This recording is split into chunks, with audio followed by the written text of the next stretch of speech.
Hey everybody, welcome back to Electric Cafe. Today's video is an album review on Midnight Oil's Blue Sky Mining. His original vinyl copy here. Here's my original CD as well. This album came out in 1990, and we're gonna get right into the review. Try to make the videos a little shorter. Yeah, right. So this album has 10 tracks. First one is Blue Sky Mine. I like the verse and I like how it's sung. The bridge is really good. I wouldn't say that I like the song as maybe as much as other people do, but I recognize that it's a very good song, and I got 3 stars for that. It's not necessarily one of my personal favorites when I think of like a 3-star. And if I was to compare it like with another 3-star song on here, I would probably like the other ones a little bit better. The Stars of Warburton, a good song overall. I wish they would have brought out more of the last 30 seconds. Some nice music going on in the last minute or so. I really like that. It ended well. I was going to rate it like a 2-star, but towards the end, it really started to grow on me. Heard it a couple times in a row, and ended up liking it a lot more than I thought I did originally. So I got it 2 3/4 stars, almost to 3 stars. Bedlam Bridge it's a nice change of pace for the album, more melodic. I got it 3 stars. Very good track, very good track. And then you have one of the other singles. There's 3 singles from this album: Blue Sky Mine, Forgotten Years, and I believe One Country was also a single. So this is the second single, Forgotten Years. Catchy, driving, bridge and chorus are strong. It's a good song. I got 3 stars. Really tight, nice and cohesive. No really opportunities about it. Then you got Mountains of Burma. Again, another nice change of pace. I do like when Midnight Oil do this. I like when they have some ballads in there. They mix it up, some interesting sounds or songs and stuff like that. You know, it's kind of, they seem to do a good job of this on this album, especially. Mountains of Burma isn't necessarily one of my favorite songs on the album, but in fact, it's actually my least favorite song on the album. But it's still a good song. Its lyrics aren't bad. I like the ending with the guitar and the strings. But it's good. It's 2 1/4 stars. And then King of the Mountain. The chorus is really catchy. Nice harmonies. You know, good song. Got 3 stars. And then River Runs Red is one of my favorites on this album for sure. It's tied for my favorite. I love the piano, the singing, the message around it. 3 1/4 stars. Really good song, really good song. Again, my favorite probably on the album. And then you got Shakers and Movers. Good harmonies. Sounds a little similar to the other ones, and that's some of the drawback on Midnight Oil songs. Is some of the energetic songs are a little bit like the other ones. This one's 2.5 stars though. I still got above, in between good and very good. And then you got track number 9, One Country. Beautifully sung. It's a beautiful song, really. Piano, the strings. I got it tied for my favorite song on the album, 3 1/4 stars. And then it ends with Antarctica. Nice strings, violins, piano. No real opportunities. 2.5 stars there. So when I look at the album, a lot of very good songs. A little bit more of an adult Midnight Oil album. This is their 7th album overall. This one's a little bit more polished, not as raw as some of the other ones that are a little more rocky, even more polished than than Diesel and Dust, and that's possibly because that was their biggest album, and they feel like they needed to really make this album strong, and I feel like they do. It's unfortunate that some bands go and come for whatever reason, and I think when you think of like U2 and their sort of politically charged there for a little bit, right? And then they sort of totally change their look, and they become like Octum Baby and The Fly, and they kind of become the total opposite extremes, where they're just all about how you look and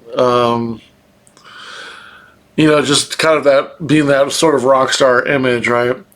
Midnight Oil aren't going to change for nobody, and Midnight Oil have been doing it since like '75.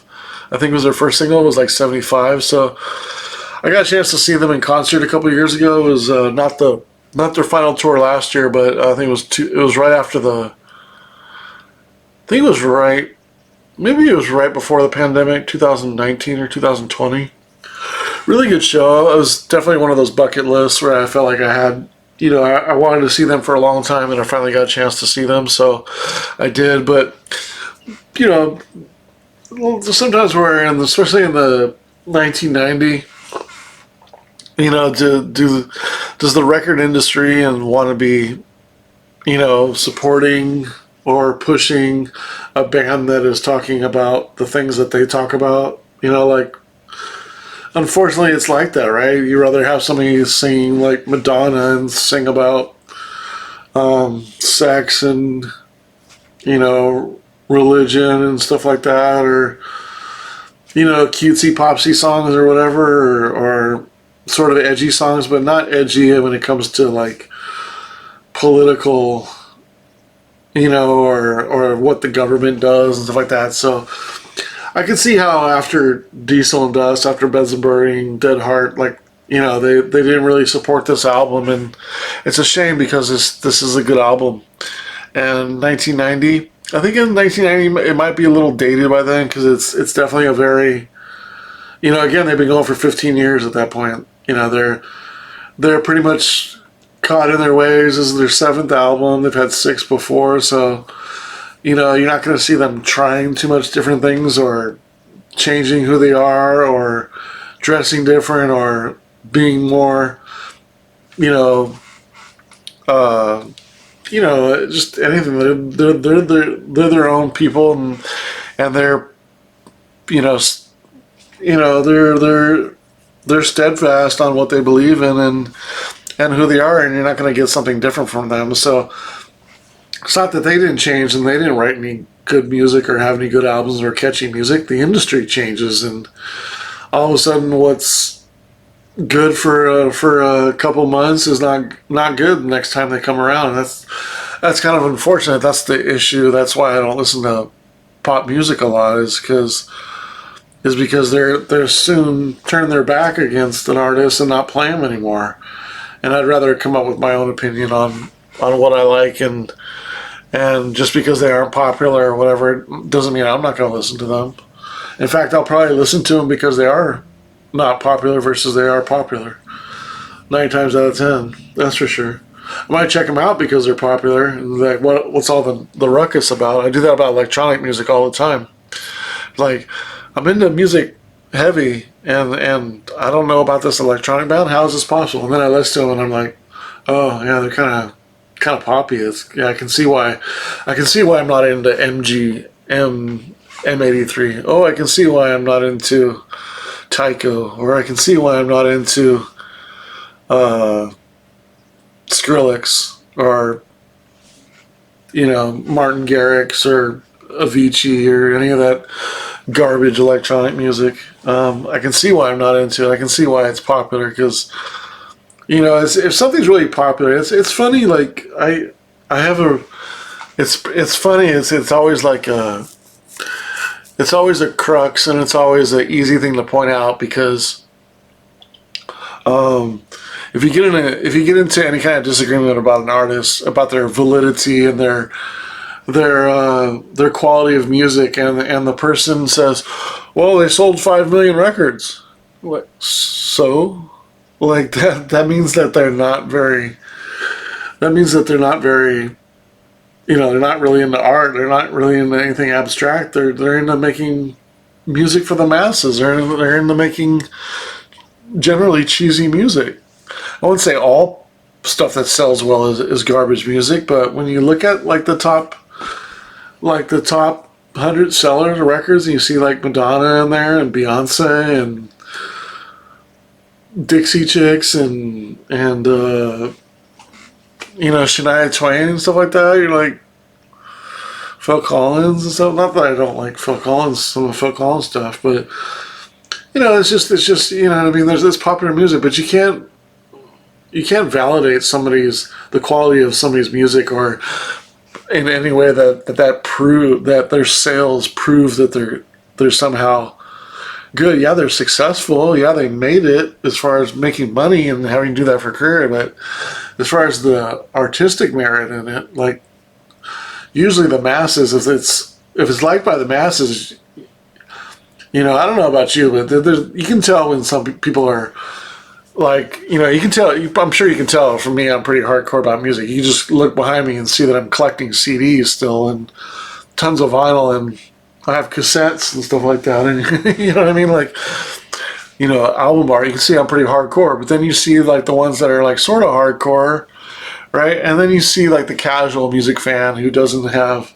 any records, doesn't have a stereo. They play music on their phone, and they have a Bluetooth speaker, right? They don't even understand like playing music on a better stereo system. So, it's generally those people that probably have your Shania Twain and or that are arguing with you that their music is somehow good and because it's proven or validated by their sales. If anybody ever argues the merit of music because of their sales, like that just automatically throws up a red flag that person knows nothing about music. Very little about music because sales do not prove anything about the quality of music. You have to keep that window open because it's debatable, right? It's art, right? But sales do not prove anything. That's for sure. The masses in what they purchase does not prove anything. I mean, you could probably look at the number one album in the last 25 years and you'd be like, oh, really? Like, what was it? Like Backstreet Boys or something, or Eminem or something like that. Like, come on, like All right, my rant over. But it's unfortunate that this album didn't get more play just because they weren't the hot band of the month anymore. Where am I at? King of the Mountain. Of course, really catchy, nice harmonies, 3 stars. I said that one. River Runs Red, really like that track. Piano, the strings, the message. 3 1/4 stars. Shakers and Movers, again, 2.5 stars. One Country, beautiful song, piano, strings, 3 1/4 stars. I got it tied with River Runs Red for my favorite song on the album. And then lastly, Antarctica, violins, pianos, 2.5 stars. There's a lot of good songs on here. This is kind of more like, it's a little bit more polished album. But it's probably one of the most well-rounded albums of theirs. You got Bedlam and One Country that are good mellow songs. You got Forgotten Years and Blue Sky Mine and King of the Mountain that are kind of the upbeat ones. You got some, ones that are important for them. Mountains of Berna, Bedlam Bridge, Antarctica. They always kind of have like, some messages, some political messages in there, and some important lyrics for them, and they do a good job of turning those songs into or those ideas or messages into good songs. So it's just a really well-rounded album. You kind of have a little bit of everything on here. The bad of the album, or the opportunity of the album, not any fantastic song on here. There's not any song on here that you would go to and say, oh, that's a fantastic song. Like, I'm trying to think of my favorite song on Diesel and Dust, for example. Like, it's probably Dead Heart or Put Down That Weapon, but also the ballad on there, or Whoa. Whoa is a really good song. So, when I think of that album, or even Beds Are Burning, like there's some songs that immediately jump out like that's my favorite song on there. Oh, that's my favorite. One of those at least. This one, there's a lot of very good songs, but not one that really stands out or that I rank as like a 4-star song. So that's the only really opportunity of the song. But the good thing about that is there's a lot of good songs. So when I add up the stars for the album, 7 out of the 10 songs are 3 stars. So 7 out of 10 are very good. And there's really none under 2 stars, right? So, no songs that aren't less than good on here. So they're all better than okay. So 28.5 stars out of 10 songs. That's a 2.85 average. So right below very good for the entire album. And considering, the album and really no opportunities, I pushed it up a couple notches and a couple points and took it to 72 out of 100. And that's my overall rating for Blue Sky Mine from 1990. Their 7th album. 72 out of 100. Yeah, really good album. Really good album.